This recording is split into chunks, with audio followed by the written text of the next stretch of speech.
Vamos lá, gente. Vamos continuando aqui olha aqui, nossa leitura. Eu estou fazendo aqui o projeto nesse momento. Origenes Lessa, ó.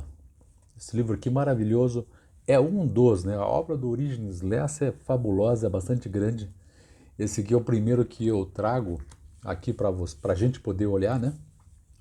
É o Evangelho de Lázaro, como eu falei. Um romance extraordinário, obviamente ambientado na história da ressurreição de Lázaro, história bíblica, e aí romanceada pelo Orígenes Lessa. E eu estou trazendo o Orígenes para ajudar aqui a divulgá-lo um pouco mais. Esse que foi um grande escritor na época dele, está meio deixado de lado, né? A gente vive dos modismos, mas olha, recomendo que você vá aí e dê uma olhada em mais coisas. Então estou trazendo o nosso amigo aqui, Orígenes Lessa, para a gente fazer a leitura. Então, estou aqui na página número 11 e vou começar agora o capítulo número 6. Legal? Fazendo aqui rapidamente um panorama. Lázaro, que o momento dele histórico é mais ou menos, creio eu, uns 20, 30 anos depois que Cristo, enfim, morreu, ressuscitou, né? Aquela história de Cristo. E ele, imagino, né? Ele está rememorando assim partes do que aconteceu com ele, né? E também demonstrando o quanto ele está angustiado com a vida, angustiado com os rumos, né, que a própria vida dele tomou e principalmente, e eu acho que é absolutamente normal e natural, ele ficar se questionando por que eu, né? Por que o mestre me ressuscitou? Quer dizer, né? Ele é meio que uma testemunha dos feitos de Jesus, só que ele fica meio escondido, mas ao mesmo tempo quer defender o mestre também, né? E então é muito interessante. Vamos continuar aqui, daí a gente vai fazendo essas interpolações, né, com o livro. Eu espero que você goste desse tipo de leitura. E vamos lá, não é a leitura linear, faço leitura, volto, explico, analiso, tiro minhas dúvidas também, fico com dúvidas.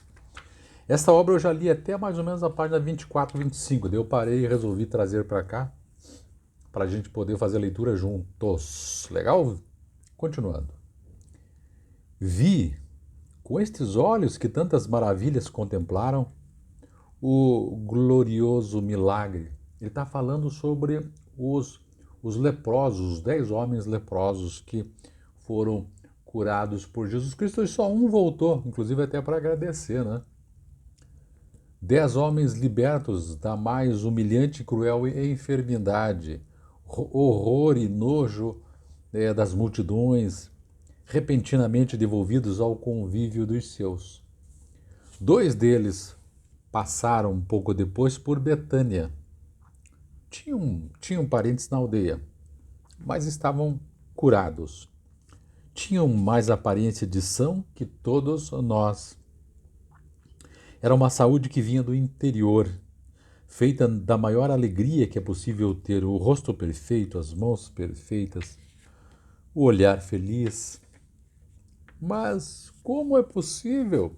Foi Jesus de Nazaré?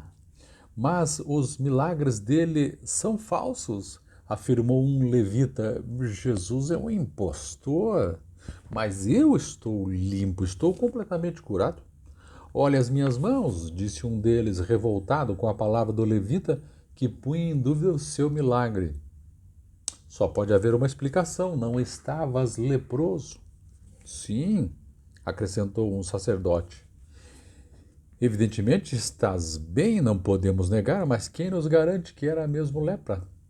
Com certeza, alguma doença de pele, apenas de aparência mais feia. Aquela ideia pareceu grata a Eliezer, que era o seu nome. E olhando as mãos rosadas, os dedos quase como de donzela, de tão delicados, murmurou: é possível, é possível. Claro que foi isso, garantiu o levita. E tu? Perguntou ao segundo com um olhar duro. Deus é quem sabe. Como Deus é quem sabe? Então, não podes saber? A lepra não tem cura. Se estavas leproso, continuas enfermo, temos que fugir de ti. É aparência de cura? Afasta-te de nós. Ou não era lepra? Você vê os caras tentando diminuir o milagre, porque diminuindo o milagre você diminui a importância do cara que fez milagre, que é Jesus Cristo. Então eles diminuindo, o cara coloca dúvidas, né? Não, mas então você não estava, ou se você não estava e não está curado, você tem que fugir da gente aqui. É um jogo de palavras, né? Minhas mãos. Matias era o nome. Então, Matias, um deles, e o Eliezer é o outro. Matias examinou longamente, numa felicidade infinita, as mãos antes inspiradoras de horror, estendendo-as para nós. Minhas mãos estão limpas? Não dizemos que não, de aparência. Afasta-te, a menos que ele compreendeu. Talvez não fosse, né? Isto é, talvez realmente não estivesse doente, nem ele nem o outro. É o que eu sempre disse, afirmou o sacerdote. O Galileu, que é Jesus Cristo, o Galileu abusa da ingenuidade das massas. E há ignorantes que se deixam sugestionar e saem por aí a repetir mentiras que transformam a cabeça do povo. Um soldado romano acompanhava, muito curioso, o estranho diálogo. O sacerdote ouviu e continuou. O grave de tudo isso é que ele conspira contra César. Quer dizer, Jesus conspira contra César. Ilude a multidão com suas bruxarias grosseiras, com sua palavra de subversiva pregação e fingida bondade, mas o que ele deseja mesmo é derrubar Herodes e depois marchar contra Roma. Você vê, eles vão fazendo de um jeito tal que é para tem um soldado ali, né, um soldado romano, que é para transformar Jesus Cristo num cara normal, comum, num sujeito que quer derrubar o poder, ele quer tomar o poder. Quando Jesus Cristo mesmo dizia que o reino dele não era desse mundo, ele não estava interessado, né, dar a César o que é de César, não estava interessado em tomar poder de ninguém, o poder dele já estava garantido. Continuando aqui, quem é esse atrevido? Perguntou o soldado. Um que se diz filho de Davi, nosso grande rei do passado, explicou o levita. O filho de Deus, disse uma voz feminina. Vês? Disse o levita para o soldado romano. Vês? Os ignorantes acreditam nele, aí é que está o perigo. A ignorância é a multidão é perigosa.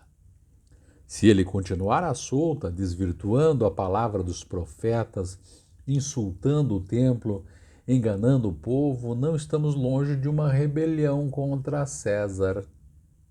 Todos os fatos aqui, obviamente, estão acontecendo com Jesus Cristo vivo ainda, né? Aqui o Lázaro está rememorando o tempo. Veja, continuando aqui. E onde se encontra ele? Perguntou o soldado, o olhar ameaçador. Onde mora? As raposas têm seus covis, as aves têm seus ninhos, mas o filho do homem não tem onde pousar ou repousar a cabeça, né? Não tem onde dormir, não tem casa fixa. Replicou a mulher, repetindo palavras que eu, Lázaro, ouvira do mestre, e realmente está lá nos evangelhos. Isso é conversa de raposa, garantiu o levita. É fácil encontrá-lo nos campos da Galileia.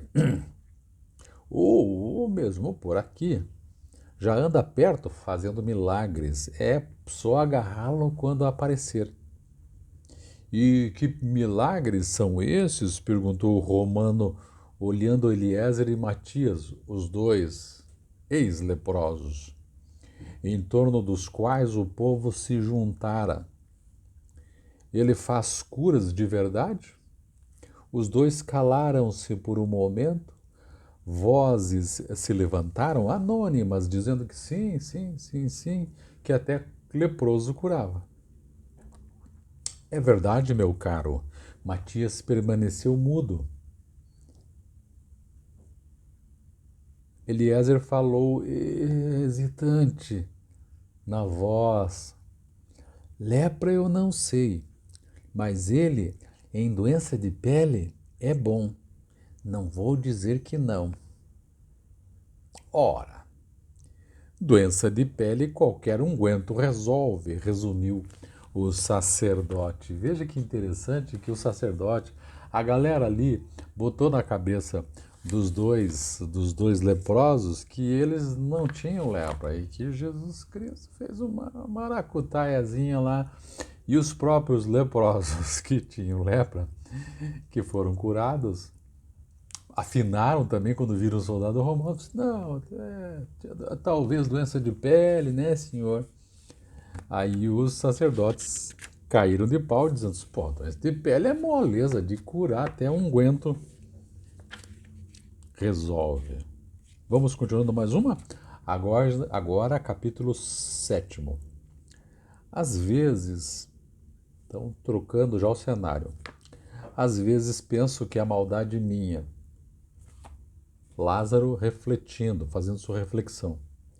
Mas tanto me impressionou aquele milagre que durante anos e anos desejei tirar a limpo sua repercussão nas 10 vidas contempladas pelo Mestre em seu amor pelos homens. Houve um que voltou e agradeceu, louvando o Senhor em presença de todos, já contei. Alguns dias mais tarde assisti a cena de Betânia, dos dois, né, que me constrangeu, porque os dois caras afinaram. Quando contei a Marta, minha irmã explodiu. Ah, se eu fosse Jesus, fazia a lepra voltar. Na hora. Mas agora a lepra de cair os braços, não é os dedos não. Patifes. Procurei notícia dos outros. Faltam 7 então ainda, né? Longo tempo. Muito depois, foi meses depois do meu milagre. Da ressurreição do Lázaro, meses depois, soube, conversando com Eliezer, um dos leprosos, que continuava de pele impecável e era figura de relevo entre os maiorais na sinagoga, que um de seus companheiros morava numa aldeia a alguns dias de Betânia. Eu precisava ir até lá para a compra de um jumento. Aproveitei e perguntei um ao outro nas ruelas tortuosas de casinhas brancas subindo a colina, por Joseph, o sirineu. Quem? O leproso? Ele estava? Tinha saído. Mas restava algum sintoma? Não, voltou perfeito.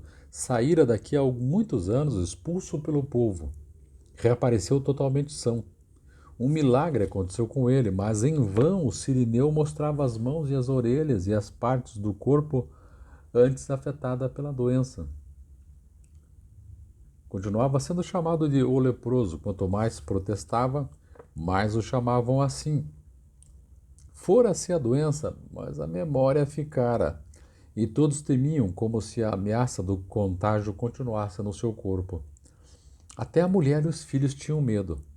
Ele se sentiu tão sem ambiente que um dia rumou aos alforjes, disse adeus à mulher, estendendo-lhe a mão que ela não quis apertar e partiu para o norte. Dizem que vive em Genezaré. Não sabemos. Indaguei onde morava a família desse Joseph.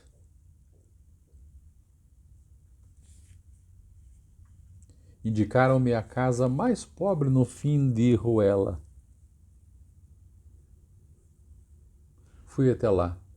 Uma camponesa tentava limpar uma velha almotolia, muito atenta no limpar. Joseph, o sirineu, mora aqui?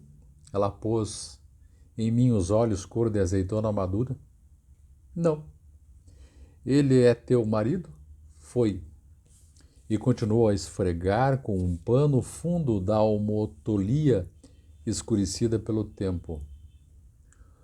Um cão latiu, ela ergueu os olhos. Cuidado, esse cachorro é feroz. Tem mordido muita gente, depois não te queixes. Não me dei por achado. Mas ele estava curado, o Joseph, seu marido? De quê? Não sei.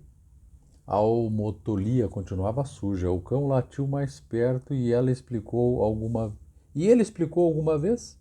O quê? Como ficou bom? Só dizia que estava. Dizia que suas mãos falavam por ele. Nunca falou em Jesus? A mulher teve um riso feroz. O Messias? Ah, ele não seria homem para me falar nesse impostor. Nesta casa reina a lei de Moisés, meu amigo. A lei de Moisés. Aqui nós guardamos a palavra de Deus, meus filhos crescem no conhecimento dos profetas. Eu recito as orações, pago o dízimo até do endro e do cominho colhido na minha horta. Pago o dízimo até das esmolas que a sinagoga todas as semanas me envia.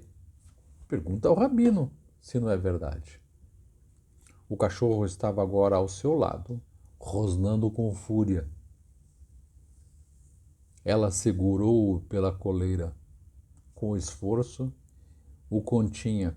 Amigo, não achas melhor ganhar distância? Zarpar? O mundo é grande. Claro que achava. Assim terminamos mais um capítulo. Vou iniciar agora no próximo vídeo, o capítulo 8º. Estou na página número 15 deste belo livro,